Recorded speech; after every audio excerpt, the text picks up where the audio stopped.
Hello there, and welcome to the first edition of this year for the Library News. I'm your friendly librarian, Mr. Eckert, and today I want to tell you about our featured collection for September. So each month I pick a certain topic or theme or culture, put a spotlight on them, pull the best books that we have in the library about that and feature them on display so that you can explore and learn more about that topic. And we also use this to celebrate diverse cultures in our community and in our national and international communities. So for September, we are we're celebrating LGBTQ plus Pride, which you may know is traditionally done in June, which is known as Pride Month. Of course, we weren't in school in June.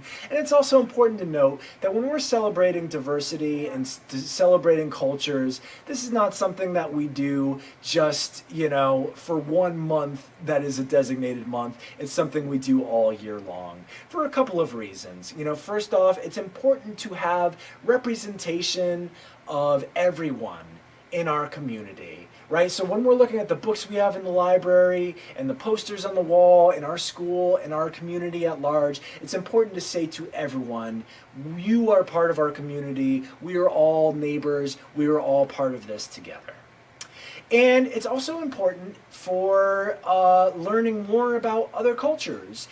Sure, these books are great if you are part of the LGBTQ plus community or you are a straight ally, but if you do not fall into those categories, I especially recommend them to you because reading is scientifically proven to build empathy. So by reading and learning more and seeing the world from the point of view of somebody different than yourself helps you to care about people that are different than yourself. And I gotta tell you, right now, it's always important, but right now we need more of that than ever in this world, in this country, in our community, is to really care about each other, even if somebody is different than you, and also to come together to stand up for equal rights and treatment for all, because people in the LGBTQ plus community still face discrimination on a daily basis, and that's something that we work to fight,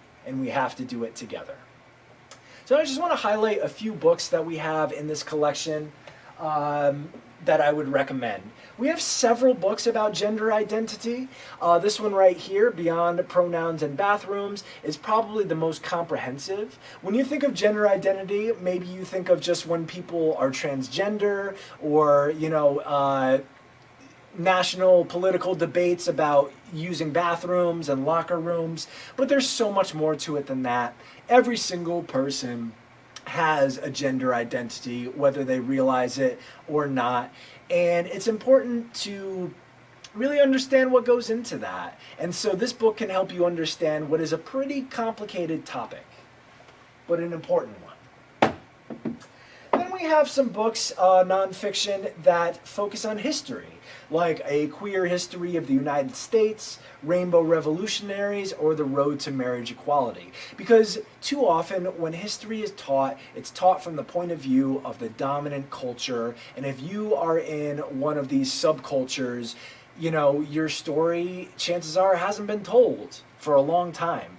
So in these books, you can actually hear these stories in their own voices, and you can really get a better understanding of how the LGBTQ plus community experienced American history, and also how members of that community contributed to American history, again, in their own voices. Then we've got some great fiction books. Some are about identity, figuring out who you are, which again I think is a universal experience. How who you are for yourself and how you present yourself to others. In Girl Man's Up, it's about a girl who's not a girly girl, and she gets a lot of pressure to wear her hair a certain way or dress a certain way, and as she's rejecting those standards of society, she's learning more about herself and who she really is. We've also got High Five for Glenn Burke. So it's about a young boy who idolizes Glenn Burke, who was the first openly gay Major League Baseball player. And so he uses Glenn Burke's story to sort of start entering the territory of coming out as gay himself, and he's realizing that it is a very challenging thing to do. There's also books about the struggle with society. For instance, in the Miseducation of Cameron Post, Cameron loses her parents at the beginning of the story. She goes to live in a little town in Montana with her conservative aunt and grandmother, who are not accepting of the fact that she is lesbian. And when they find out the truth, they send her to conversion therapy, which is a very controversial practice that still happens, in which someone who is gay is sent to a camp to basically be converted back into being straight. And so this takes a closer look at, as I said, a very controversial practice that has some very serious consequences for the people involved. But not every single book we have is super serious that way.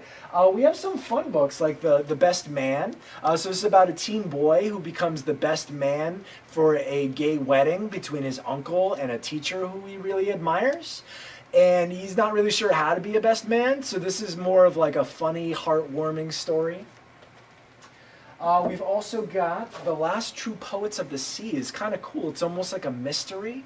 And so as our main character is learning more about herself, she is exploring her family history, and her great-great-grandfather was the sole survivor of a shipwreck off the coast of Maine. He founded a town in Maine, and which is where she goes to visit. And so she starts digging into this shipwreck to learn more about it and uncover some of her family secrets as she is uncovering secrets about herself and who she is. So it's a very cool story. And so as I said, I highly recommend checking out some of these books, exploring them, and joining us this month in celebrating the LGBT plus community. And lastly, I just want to mention real quick that this Thursday will be the first virtual meeting of the Improv Club. So we hope to see you there to join us. For the link to join, go on the library website and take a look at virtual events. All right, thanks to everybody for watching, and I will see you next week on Library News.